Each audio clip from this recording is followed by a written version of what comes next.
Welcome back, everybody. President Trump will sit down with the NATO Secretary General this week as support on Capitol Hill grows for additional sanctions on Russia. The president has recently announced plans to sell weapons to NATO allies so that weaponry can then be passed on to Ukraine. He also said that he would have a major announcement today on Russia and Ukraine. And joining us right now to talk about it is U.S. Ambassador to NATO, Matthew Whitaker. And Ambassador, thank you for being here. Can you give us any sort of a hint, any clue as to what that announcement today is about? Well, good morning. It's good to be with you today. You know, I'm going to be in the room at 10 o'clock this morning, and we're all going to hear it together. You know, obviously, President Trump has already said that he is going to have Patriot systems sent to Ukraine, paid for by the European members of NATO. You know, he's already expressed how frustrated he is with Vladimir Putin. And he's also expressed, I think, what he views as the last, 6 months of conversations he's had with President Putin. So, I mean, today's announcement, I think, will set a path that, we can move down, both at NATO and in Europe and as an ally of, as the United States. And so I think it's going to be a strategically important announcement, but I certainly am not going to front run it here on your show this morning.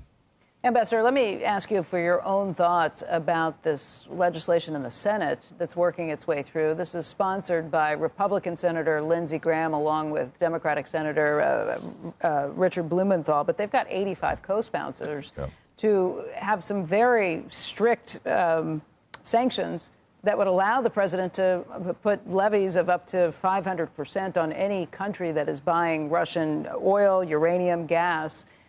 They think that would be the sledgehammer that would really bring a quick end to this war. Do you agree?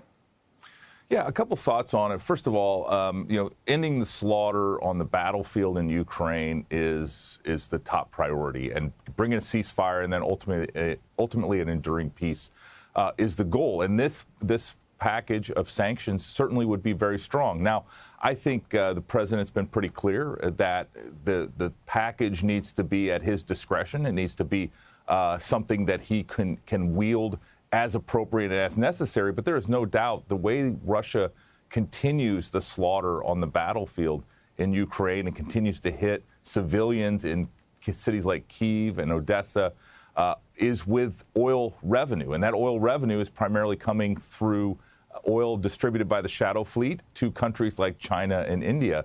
And those are the countries that ultimately would be sanctioned very heavily by this bill. And again, as long as it meets the president's needs as the person who is constitutionally mandated to execute and deliver foreign policy, I think that provides a very strong tool and a stick with which the president can conduct foreign policy and hopefully bring this war to an end. Because at the end of the day, the killing needs to stop. The slaughter that we're seeing every single day of human beings for no gain. Russia has picked up 0.25% of Ukrainian territory over the last year. I mean, it's actually really catastrophic and sad.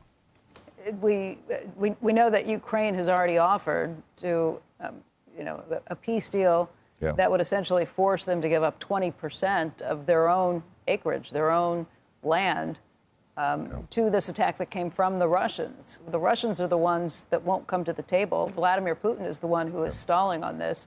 How do you force his hand to make him take these negotiations seriously?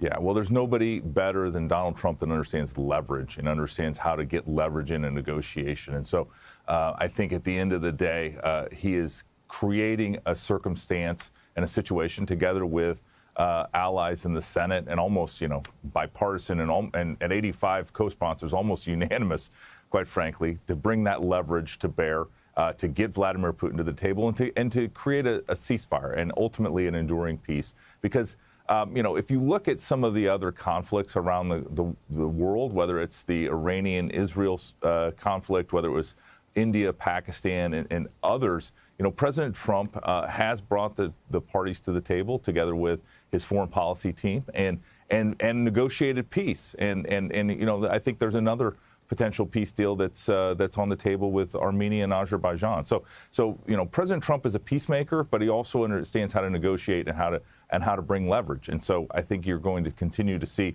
a desire from President Trump to end this conflict in Ukraine. But at the same time, we all know that it takes both Ukraine and a willingness out of Russia to actually come to the table and negotiate in good faith.